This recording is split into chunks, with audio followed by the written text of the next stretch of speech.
Test, test, test. Can they hear me? Can they? Hello, I'm here to give you the financial report for the Vineyard Church of Marysville for fiscal year 2022. Please turn to the section in your handout titled Fiscal Year 2022 Financial Report. I'll wait. Everybody there? You, second to last row, you kind of nodding your head a little bit. Please turn to your section titled Financial Report. Come on. Okay, let's begin.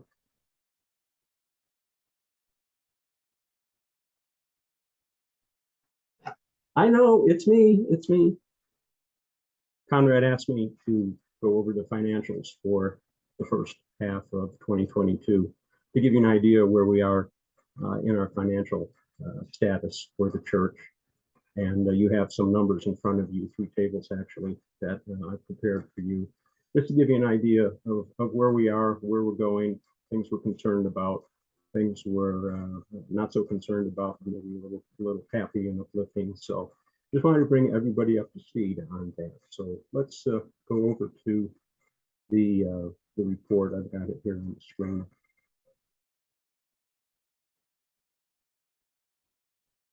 Great. Okay, we're going to take a look at the first table here titled 2022 year-to-date profit and loss. I just put some quick numbers together here, rounded everything to the nearest $100, just to give you an idea of what's happened in the last 6 months. Bottom line is we're doing okay. We are, getting a decent amount of contributions, but we also have some fairly good expenses over the last 6 months. I don't think we're in financial crisis, but I think we are in a place where we need to keep a careful eye on our expenses over the next 6 months. It's a turbulent time for sure. Our contributions are down. Fortunately, our expenses are down as well. So we are still staying pretty much in the black if you consider the money that we have in the bank as a cushion. So I just wanted to give you a couple of reference numbers here. Total contributions from January to June is $95,800. Now, contributions is strictly the money that comes in from your checks, my checks, any cash donations that come into the church on Sunday mornings. We have no other sorts of income for this church. There's no rental property that we generate rent income from. There's no endowments of any kind. We're footing the bill here. So understand where our contributions come from is from you and me and the other members of this church. So $95,800 for January through June. Interesting that our year-to-date budget, what we expected to take in over the first 6 months, was $104,500. That's exactly 1/2 of our annual budget, which pencils out to $209,000. So we are running a deficit compared to our budget numbers. But as far as expenses go, $99,300 for the first 6 months. And again, we are running a deficit there of $5,200. So it's interesting that we're not meeting our year-to-date budget numbers. Those are a little bit pie in the sky. We do sit down at the beginning of the year and try to estimate what our contributions and expenses will be and come up with a budget that we hope we can stick to over the course of the year. And I just find it interesting that our contributions are down, concerning, if you will, but also our expenses are down as well. So basically, we're in the red for the first 6 months by about $3,500. I've broken down the total expenses into 3 major categories here, just to give you a feel where our expenditures are. The lion's share, about 60% of our expenses have gone to wages and benefits. The people that we employ in the church to get the job done that we've asked them to do.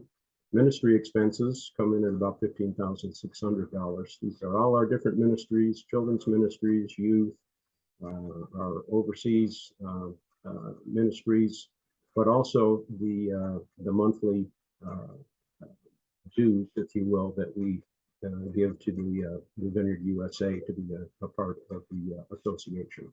Those are wrapped up in those ministry expenses. So it's probably the largest portion of our ministry expenses is that the dues every month to Vineyard USA. Property expenses and overhead would be what it takes to run, keep the building running, the maintenance expenses there, utilities, but also other operating expenses like, to keep the photocopier going, photocopy paper, all of those little things that it takes to get the job done over the course of a year, a week or a month here in the church operations. So you can see how that breaks down a little bit. You can see how we're running in those cases. We're a little bit over budget on wages and benefits. I'm not exactly sure why that is. We could drill down into that if we had time. But I think it's nice to see that our expenses for both the other two categories, ministry and property and overhead, is down. So we're running behind, and I'd like to see that. I'd like to see negative numbers over in this column, with the exception of total contributions. So that's where we are year to date in 2022. I just thought it might be nice to break down the year to date by months, so you can see what's happening on a month-to-month basis. We have total contributions, total expenses over here, and a gain or loss. So I'm subtracting contributions from expenses, hoping to see a positive number here in this line, gain and losses. Surprisingly, we did not get off to a good start this year. January and February were both in the hole, both months in the hole by around $4,000. March, things turned around. We actually had a positive number here, $4,600 for the month. April down again, May down a little bit, and in June up again. So it's ups and downs. Some of this is expected. It's not unusual to see numbers go positive and negative from month to month. But here's that negative $3,500 again for the year to date. So I just thought it might be interesting to show you how our checking account is running, the money in the bank, the cushion, if you will. Checking and savings in January was around $50,000. Now that's just a one-time balance at the end that's reported at the end of the month. It's what shows up on our statement, our monthly statement. So it doesn't show the ups and downs over the course of a month, but at the end of the month, just to give us a reference point, we have $50,000 in the bank in January, and we maintained roughly that amount through June. So that's nice to see. A little bit on the low side. Our comfort level for the rainy day fund, if you will, is about $60,000. You'll see in the next table that runs a little high and a little low depending on the year. But we feel sleep well, and others on the board sleep well when we have about $60,000 in the bank account. This gives us a little bit of cushion, some operating opportunity if something should happen and income drop off drastically. We have a few months to work things out. So that's nice to see. We get down into the $30,000, $30,000 to $40,000 range, and start to get a little bit nervous. We're not there yet, but if we do the last 6 months, what we did the first 6 months of this year, we were down about $7,000 total, possibly. I'm going to start getting a little bit nervous. We will actually, after the end of the next quarter, take another strong look at this and see where we are. We may have to tighten the belt a little bit as far as our expenses, just to keep things in line. This is very important to keep this amount in the bank for that those emergencies that come up from time to time. The last table here is the 5-year history. I thought it was nice to see these this year's numbers in context to what we've done over the last 5 years, particularly with the COVID situation. I've always been wondering just how are we doing during this during the COVID 2.5 years, and I can say that we've done surprisingly well. I mean, it hasn't been bed of roses by any stretch, but we've held our own through those turbulent times. And I got a hunch that we'll finish out 2022 similarly. So let's see. Just starting back in 2017, we had, just look at the gains and losses lines here to see just how we're doing at the end of the year. We did have a positive number, $21,000 actually more contributions than expenses. So that was really strong that year.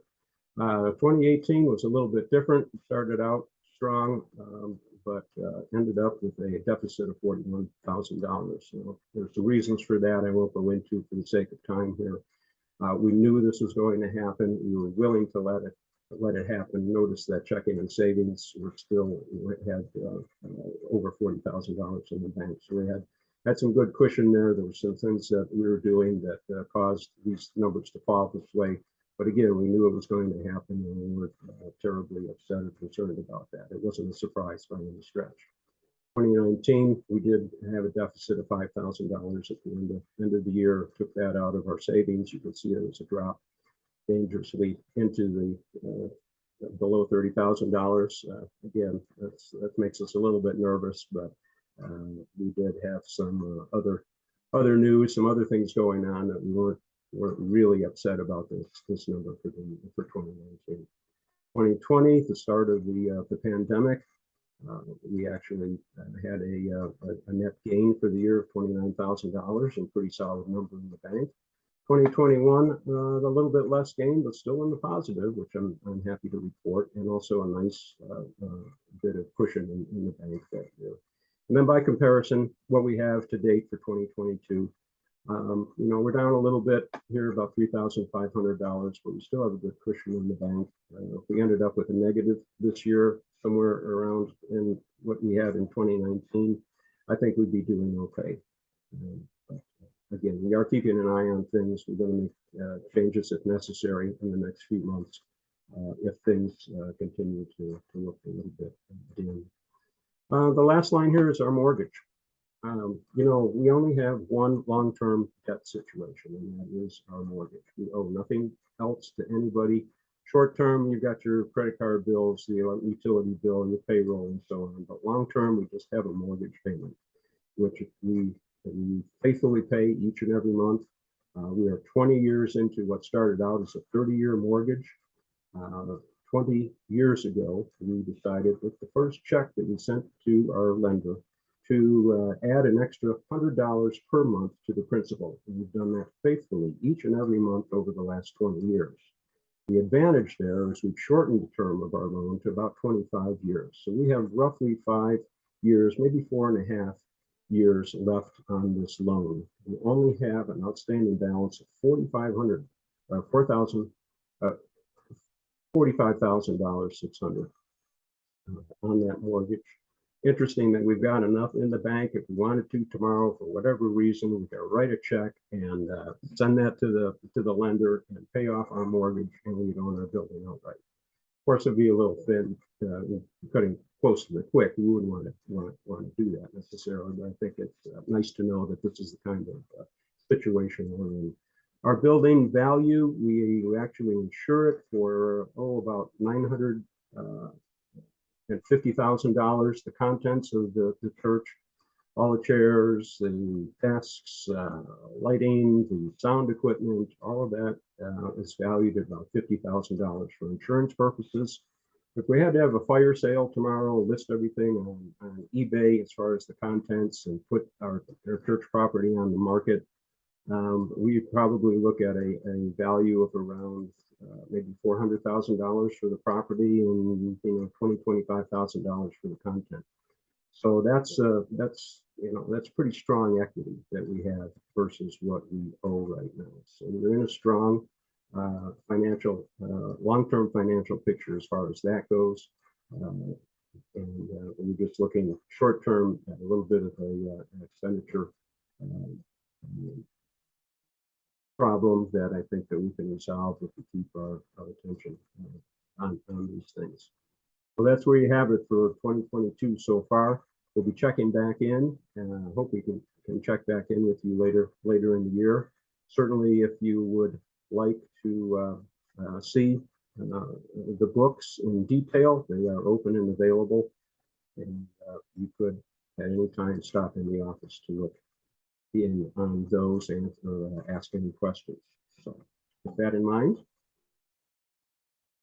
this ends the financial report for fiscal year 2022 for the Vineyard Church of Marysville. If you have any questions, don't call me. Talk to Pastor Conrad. He'll be very happy to answer any detailed financial questions that you might have. And of course, the books are always available for you to review if you'd like to stop in the office. Thank you for your time. Have a nice day.